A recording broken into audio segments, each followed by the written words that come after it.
This is Tyrese Halliburton, and you're listening to Setting the Pace. Happy Thursday, Pacer Nation. Welcome back to another episode here of your go-to Pacers podcast, Setting the Pace. I'm your host, Alex Golden, and joining me today to talk about the Indiana Pacers and a special guy by the name of Bennedict Mathurin. It's Michael J. Facci. You're not the special guy, buddy. I'm sorry. Thought it was. I mean, you're special to some people, but today we're not talking about you because you don't play for the Pacers, right? You do talk about them, but Bennedict Mathurin has been playing fantastic. He's been a huge talking point the last couple of weeks for us, but I think that today is a great time to talk about what he has done as a starter for this team, Facci, and how the Pacers should handle everything when Aaron Nesmith comes back. We're also going to dive into some other things here a little bit later in the podcast, but let's start things off here with this first question because Aaron Nesmith was playing really good basketball before we got hurt. Was having a great game against the Pelicans, 5 of 5 from the field, and all of a sudden ankle injury, could be out, multiple weeks. We really don't know. It's kind of like a day-to-day basis based on what Rick Carlisle gave us on the last update. So when he comes back healthy, Nembhard's in the lineup now. Mathurin's in that lineup now. What do you think the Pacers should do?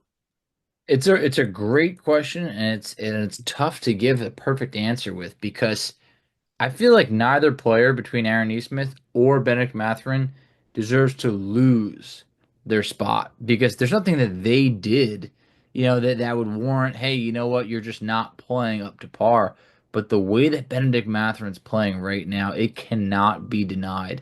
This is arguably the best basketball that he's ever played. I know his rookie year, he started the season absolutely on fire off the bench, and it was just like unheard of at the time. But I feel like we're starting to see a lot of consistency out of Mathurin. We're starting to see a very accurate Mathurin from the field. We're seeing a much improved rebounding Mathurin. We're seeing him attack the rim in ways, and I also feel like he's grown as a defender. So I feel like the way he's playing, I don't want to call it a demotion, but how could you remove him from the starting lineup and then put him on the bench? Because there's nothing that he's done to warrant that. But I also feel like it's something that could kind of almost send a message as like, hey, we like you, but, and I think that this is a guy that you want to have develop into being one of your top guys. And I think that right now, I don't think you can take Bennedict Mathurin out of the starting lineup. And I know that that's hard for Aaron Nesmith, but I think it's just, the way he's playing right now, he's playing too well. Yeah, I think at this point, like if he continues to be the effective rebounder that he's been, like you mentioned it last episode that we just recorded, what is he averaging again, rebound wise? 8.2 rebounds per game when he's playing 28 minutes or more. Yeah. Wow. And the Pacers desperately need somebody that can do that, right? And I think that we hit on it a little bit. I brought it up. I said if Halliburton is going to be so inconsistent as a scorer, the Pacers need somebody that can put the ball in the basket a little bit more frequently in that starting lineup, right? Like Pascal Siakam can do it, but with Nesmith and Nembhard, like the scoring is going to come in spurts and it's not always going to be consistent. Whereas Mathurin has that ability to get to the free throw line. We just talked about it last episode, 14 free throw attempts. Nesmith and Nembhard aren't doing that, right? And it's interesting to say because we saw Nembhard play so well against the Celtics, and I think that's kind of like the lasting impression. Even after the struggles this year early on, I keep thinking, man, if that is his ceiling though, like how good I'm with is you. he?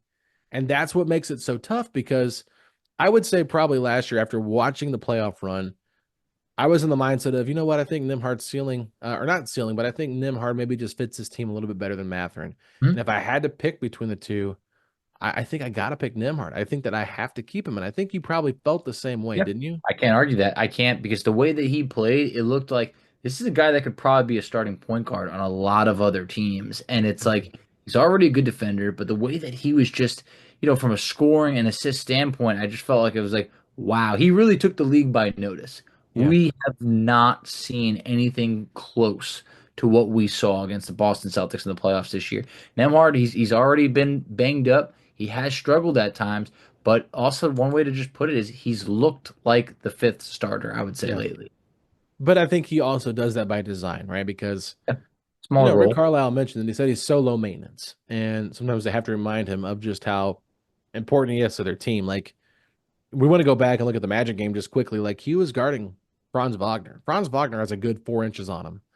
I mean, this is a massive dude, and he's pretty much their power forward, and you're putting your two guard on him because he's your best option to guard him. So, like, I think that's what gets, kind of lost in the shuffle a little bit. It's like every single night. The best player on the team more than likely is being asked, it's being asked of Nimhard to guard him, right? Especially the best guard of every team. But like when you're asking him to guard the best forward, like, there might be times where we've seen Nesmith kind of guard the best guy, or at times Siakam and Mathurin have done it recently. Like, one of those two had to guard Luka against Dallas on Monday night because of the fact that they had Nimhard on Kyrie because Kyrie had been playing so well. So it's just you never can have too many good defenders out there, right? And so I think that's where it's really interesting because you don't want to like overthink how important Nimhard is to this team because he isn't putting up the same numbers as Mathurin because they are a lot more like flashy in your face, like 8 rebounds, 20 points. Like you're like, oh my God, but like Nimhard could still end up having a plus, a positive plus minus, even if he's only averaging 8 points a game and 4 rebounds and 2 assists. Like it's a very blah stat line, but it's still like he's impacting the game a different way. So I just think that last year maybe prisoner of the moment a little bit, right? Got so caught up in the playoffs, didn't see Mathurin, saw the team having success. You kind of wonder like, is he the right fit? And then you watch him this season and it's just like, man, he is looking great. I mean, I never expected this to happen so early in this season. Had this happen at like game 50 to 55, 56, I'd have been like, okay, nice stretch from Mathurin here. But the fact that it's been so consistent early on, he's honestly probably been the second best player on this team consistently. I think he has. I think Pascal Siakam has just been incredibly consistent. And then there's Bennedict Mathurin. And Mathurin would have had every reason to start the season a little bit sluggish or inconsistent coming off of that shoulder injury because that's what we saw in preseason. We saw a 25-point game and whoa, oh man. And we saw a couple of performances that we went, ugh. Like, that's a little bit gross, but he has just taken a leap this year. This is an absolute breakout year. And for Nesmith, it's tough because you talked about it. Like, that New Orleans game might have been his breakout performance in the limited fashion that he played. But I don't want to undervalue Nesmith because let's just talk about his defense on Jalen Brunson that we've talked about before. As good of a defender Nembhard is, Nembhard really struggled with that matchup in the playoffs, and Nesmith was a major reason why Indiana was able to keep Brunson, in check and not go off for, these 40-point performances and be able to win that series. I feel like Indiana as a unit has improved defensively this year, where it's not to say that Nesmith's a little bit less needed, but I feel like last year you absolutely 100% needed him in the starting lineup because Mathurin was a liability defensively. And I feel like there are ways to be able to stagger the minutes where Nesmith could be out there with that, ideal starting five or whatever it is. Maybe it's, the top 4 players and whoever else has, whatever it is, you can mix those lineups up. But for right now, I really do think it would send a bad message to remove Bennedict Mathurin from that starting lineup. No, I think you're 100% right. I think that at this point, it's tough to do, right? And I understand why Carlisle has been hesitant before because the fit hasn't been great. But the way that Mathurin has kind of elevated his game to another level, it kind of felt like Carlisle when he was on the radio on Tuesday morning. He was basically saying, like, we haven't inked in that starting stuff. He said, but if he earns it, he earns it. And it kind of left it open-ended where beforehand I would have been like, man, Carlisle's not going to give in. But you talked about it like a couple episodes ago, like you want to see Carlisle kind of let that leash go a little bit longer. And I think we're slowly seeing it game by game. And I think Mathurin's play has warranted that leash being loosened a little bit. So I love the fact that he's playing so well. But then I think the biggest question now is if you do start Mathurin, who starts next to him? Do you go Nesmith and then have a pretty big lineup, probably one of your bigger option lineups here? Or do you go with Nimhard, who can play that 2 guard, that can play off of Halliburton at times, right? I think this is where it gets really interesting because I think any person that's watched this Pacers team still to this point in the season, you would say Nimhard and Nesmith are your 2 best defenders still. Like, and that's where you are going to take a step back drastically defensively on ball creators and scorers if you're asking Mathurin to be able to guard those guys on a night-to-night basis at a higher level. So to me, though, I'm just curious, if you have to play, the 4 of Mathurin, Siakam, Turner, and Halliburton, who is your 5th guy? tough because by the numbers, we've seen the five-man lineup of Halliburton, Nemhard, Mathurin, Siakam, and Turner has definitely been the Pacers' best lineup this year. And I don't have those numbers right in front of me, what they were like a game or two ago. But that lineup has been very well, and a lot of people believe that that is, your top five players. I think so far, Nemhard's play has not been up to par of where you want it to be. But like you talked about it, having that extra, that extra distributor, being able to play the ball, play off the ball, next to Halliburton, I think it's really important. Being another good defender like that, I think it's great. You also, I think, longer term value Nemhard more, and you just paid him like a starter. So I definitely do understand if you want to roll with, Nemhard and Mathurin in the starting lineup and Nesmith off the bench. But I could also see a scenario where, Nemhard could be a little bit more impactful off the bench, a little bit more featured compared to Nesmith, who now all of a sudden is he asked to do a little bit more when he doesn't have to. When he's in the starting lineup, he is that fifth starter and he's able to just, play freely. Like the ball will come to him and he'll shoot when he's open and not have to do too much. So my guess is probably that we'll bring Nesmith off the bench, but there could be an opportunity if Nemhard comes off the bench that he's able to play a little bit more of a bigger role offensively. But for right now, I think Nemhard stays in the starting lineup and Nesmith probably comes off the bench. What are your thoughts? Yeah, so it's a little bit of a small sample size here for the Aaron Nesmith, Mathurin, Halliburton, Siakam, Turner five-man lineup. Facci. They've only played 8 minutes together as a unit, and they are a positive 2.6 in the net rating. Had a 143.8 offensive rating and a 141.2 defensive rating. So not great. That's fine. Yeah. But with Positive. Turner, Siakam, Nimhard, Halliburton, and Mathurin, they played 61 minutes together. They have a 115.2 offensive rating and a 99.2 defensive rating with a positive net rating of 15.9. We'll take it. In comparison to the starters without Mathurin, that group, the first four games that they played together, offensive rating was 104.4 and defensive rating was 113.8 for a minus 9.4 net rating in 68 minutes played. So they definitely did not have a great connected group there. And we've kind of been talking about that all preseason long, all regular season long. That first five, they just weren't connecting. And we thought, how in the world did this team that just had this deep run, how do they struggle so early out of the gates? But just seeing that the plus 15.9 net rating for that group with Nemhard, Mathurin, Halliburton, Siakam, and Turner kind of solidifies it for me just a little bit. I like having the secondary ball handler out there with Nemhard next to Halliburton. I think that makes a massive difference for this team. And I mentioned this with David Cole a couple episodes ago, but I want to get your thoughts on it. When I think of a lineup off the bench of T.J. McConnell, Ben Shepherd, Aaron Nesmith, Jarris Walker, Obi Toppin, that's some dogs right there. And you can stagger the minutes, but like just think about all that energy that's going to come in off the bench. Like that's not a team that's going to have a great score out there where Mathurin might kind of be that scorer for you. But I do think that that unit right there could really muck things up defensively and just kind of wreak havoc on opposing teams' second units and use that defense to kind of spur some offense. Would love to kind of see them stagger their minutes in there with the starters, and maybe you bring Siakam back like they've done multiple times with the rotation where he comes out early for Toppin and Toppin plays a Turner for a little bit, and then Siakam will come in for Turner, and now Obi's the 5. So I do think there's a lot of flexibility there, but with Nimhard, it's just so weird because I don't feel like if they ask him to come off the bench with McConnell, I haven't loved their minutes in the regular season together. I liked it in the playoffs against Boston, but that was like a 2-game sample size. Whereas we've seen it before where I just don't think Nimhard off the bench is as effective. I think he kind of has to get going early on. I think it's harder for him to come off the bench and be like the backup in terms of like how his style of play is, where I think Nesmith is always just 100% ready no matter what.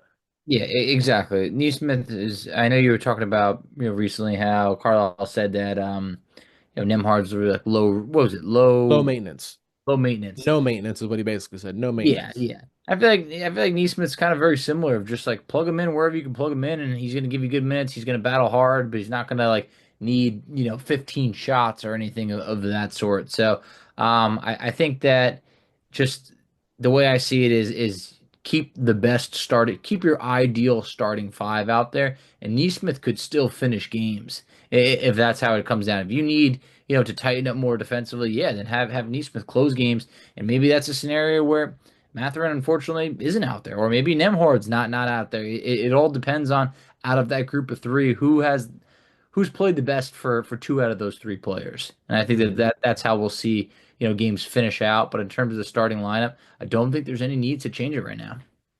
No, there's not. There's not at all. I mean, I think that with Mathurin playing the way that he's playing, it's great to see. Now, quickly, I mentioned this during the game against the Magic. I said, man, I like the Pacers second unit with McConnell, Shepard, Walker, Toppin, and Siakam. I said, I really like that group.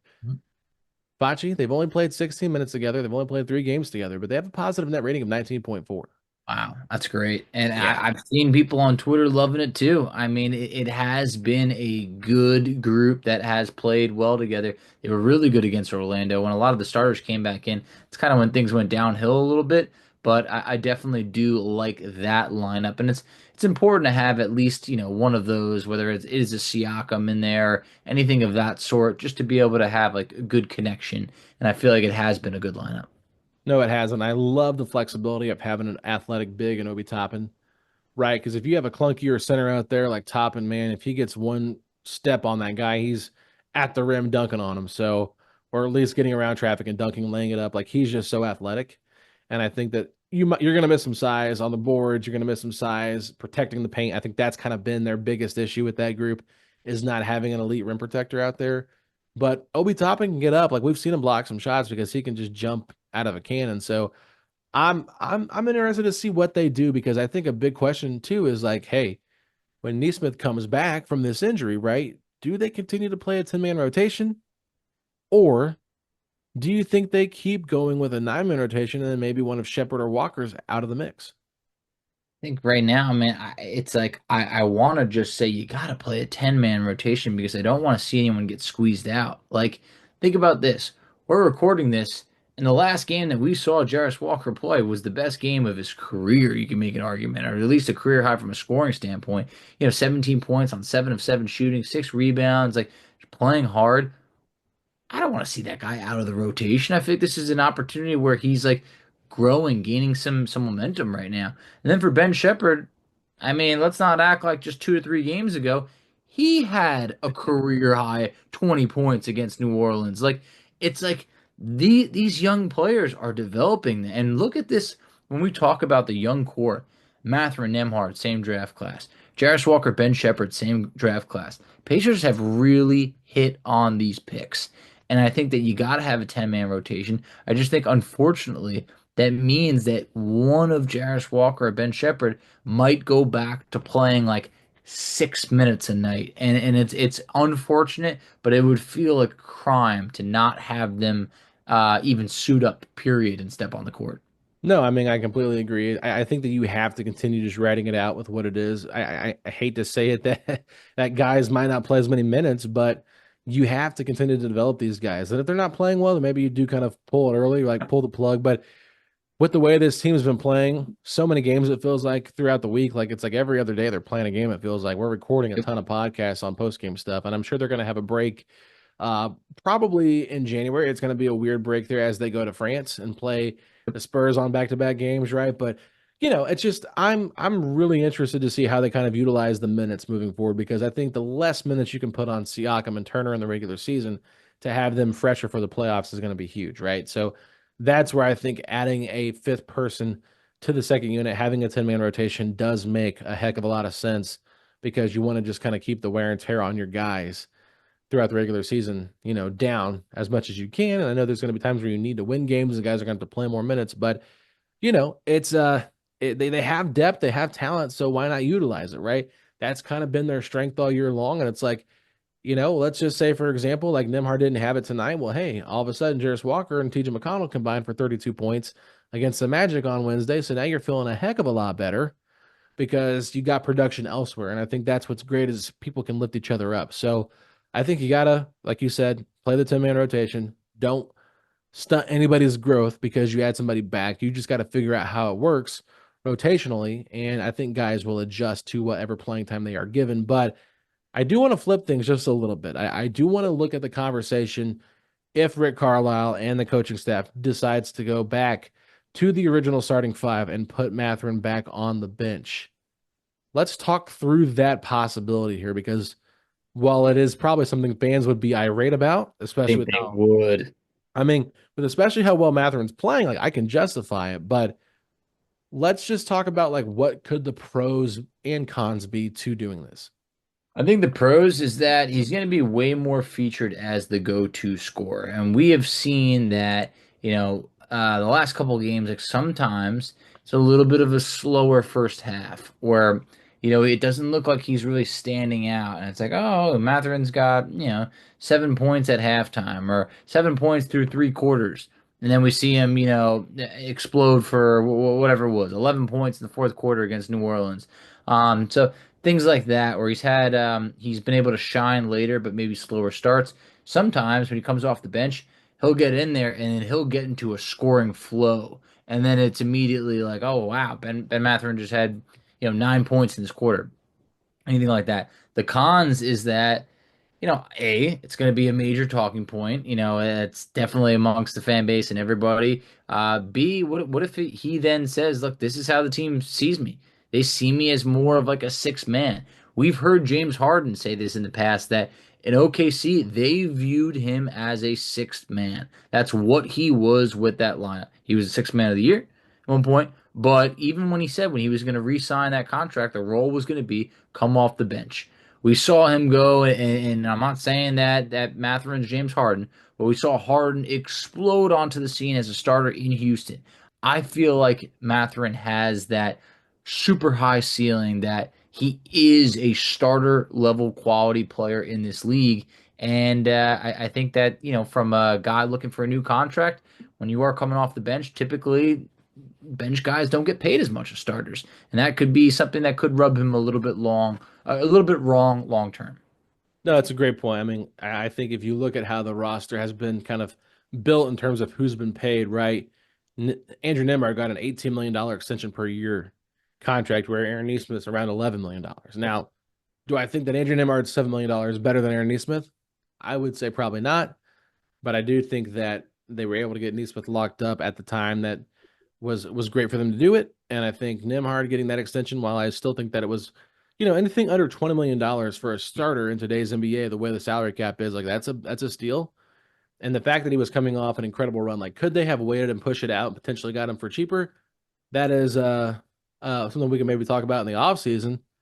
But I think at that moment, like he was such a hot commodity, like there was a lot of teams calling about him, and Mathurin is trying to get paid. Like that's the big thing. Mathurin did not get the big extension yet, so he is still waiting for his payday. So to me, it's like, hey, if you can pay Mathurin and Nembhard starter level pay, then I think it's pretty easy to justify telling Nesmith to go to the bench. But in terms of Mathurin going to the bench, I love the James Harden comparison, even though I don't necessarily think that I see James Harden's Yeah. peak for Mathurin. Oh, I mean, Yeah. if he has 80% of that peak, the Pacers are going places. They're going to kick themselves if they trade him too, right?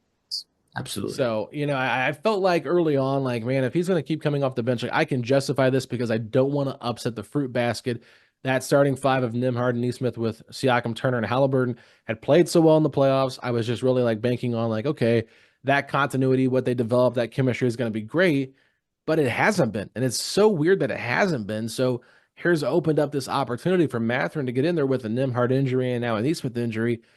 And that's all you need sometimes. It's just a little knock on the door saying, hey, here's an opportunity to make the most of it, take it and make the most of it. And we're seeing Mathurin do that. I think Mathurin, he covets being a starter. Yeah. And, a little behind the scenes stuff, we were interviewing Mathurin and we sent a list of questions and we put one question out there about, how does Mathurin, like, how do you kind of like utilize yourself as like that sixth man for this Pacers team? And they were like, can we change this to not make him just a bench player? Can we make it to where he was like, various positions? And I'm like, yeah, I mean, that's fine with me. And I'm not trying to label him as a bench guy, but like, that's what it felt like his role was going to be. And so I do think that there is some care behind the scenes with Mathurin. Like, I want to be a starter. I want to be a 25 or more like a 30-minute per game kind of guy. And he's proven that in a short time. But I do think that it feels like it's going to stick. It feels real. It doesn't feel like this is a flash in the pan type thing. So I think that the only bonus you get from him going to the bench, right, like you said, you get that uplift in scoring. You kind of realize he's the guy.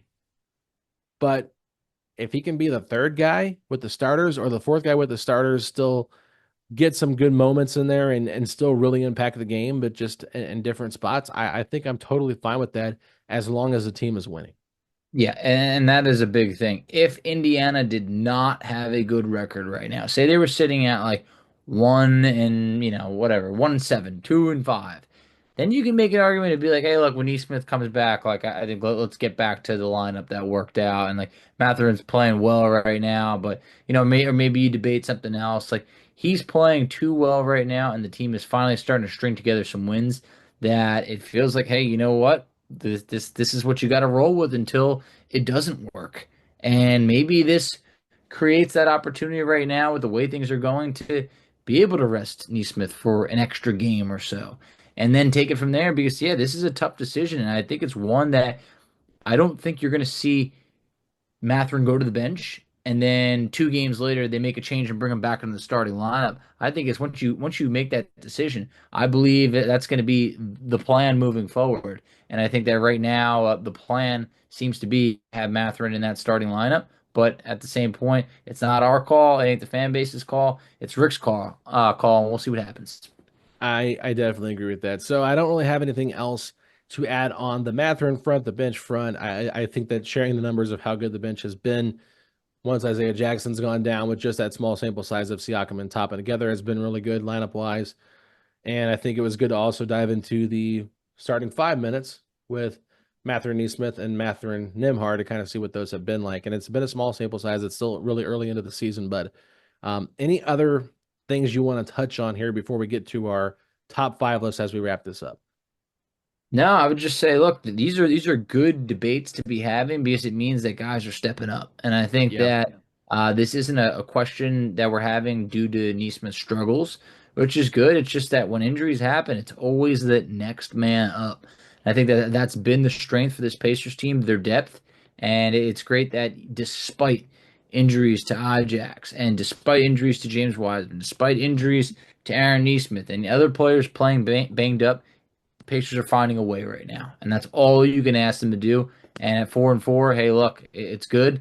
Let's try and get a little bit more healthy. Can't get too healthy, given that 2 of those injuries are, likely season-ending injuries. But at this point, I'm thrilled to be seeing Mathurin blossoming in year 3.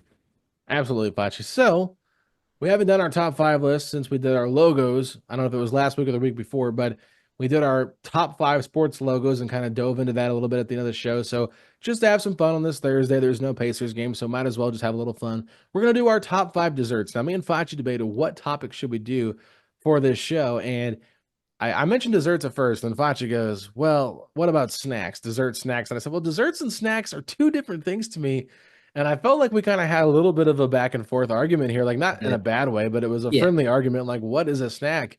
And so I was like, no, I think that's more of a dessert. So I want to know if you guys think like a brownie or ice cream is considered a snack or a dessert. Whereas I felt like, to me, like a snack is like a bag of pretzels or an apple and peanut butter, something like that to kind of hold you over. Where I think of ice cream and things like that as things you eat at the end of a meal to kind of like wrap it all up, say, hey, we got some dessert with our meal. But I don't know what's the whole reasoning behind like it's a snack versus it's just a dessert.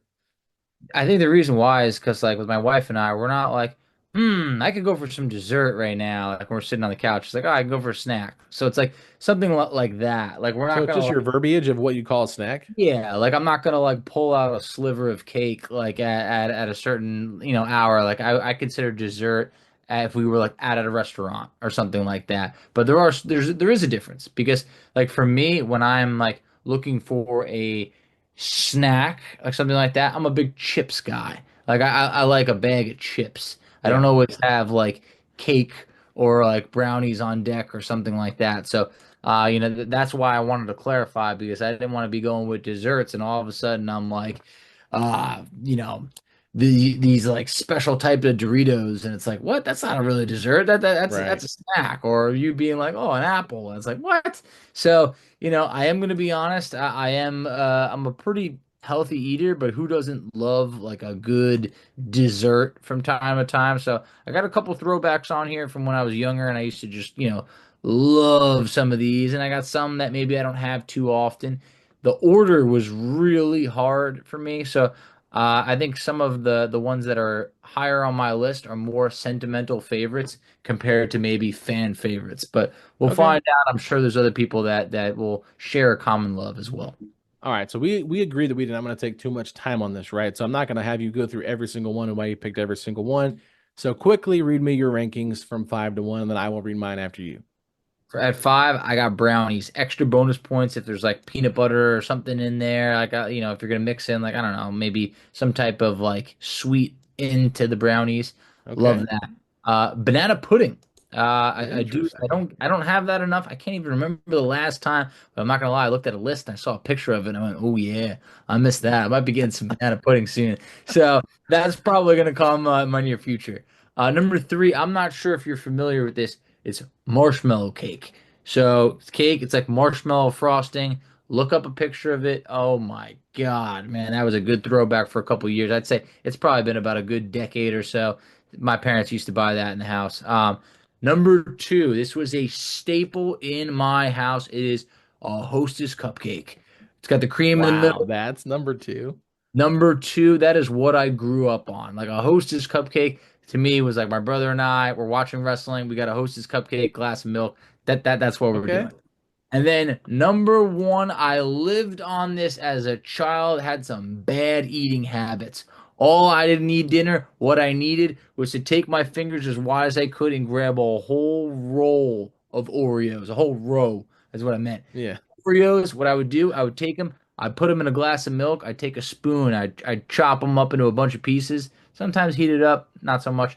Then I'd fish it out with a spoon, and I'd be like, almost like, it's almost like a cereal that was Oreos and milk. And man, did I love that. That is so crazy that that was your top 5. I love it, right? Because it's yours. I've You never were heard of way marshmallow more cake. of like a sweets guy, I think, in terms of what you're gonna have. Like for me, everything that I just mentioned, I don't have one piece of that in my house. So you're Now, wanting some cupcakes and Oreos at the house soon? I'm first of all, I'm probably gonna take Amy out to dinner, and then but you guys get banana pudding on the menu because that's kind of what I'm craving right now. You We need to haven't had find a place that has it and take her there. That's what I'm saying. I can't just be, going out to a restaurant. I would be so let down if they didn't have it on the menu at this point. So I'm gonna have to look Yeah. in advance. So Well, no pie on your list either. I thought I'm that not was a pie interesting. guy. Not a pie guy. Yeah, yeah. That okay, so I will say this. I am not usually a pie person myself. I think pie is kind of overrated. I think crust is not always great. But I will say there is one pie that I love. What do you got? And my grandma Golden cannot make it any longer as she's in assisted living. But my grandma Golden, my goodness, she made a killer peanut butter pie, and the recipe has kind of Sounds good. trickled down through the family recipes. And so my mom has done a good job of kind of like replicating that. My wife has tried to make it as well, but she prefers like the Oreo crust for the pie Mm, crust versus like a normal pie yeah. crust.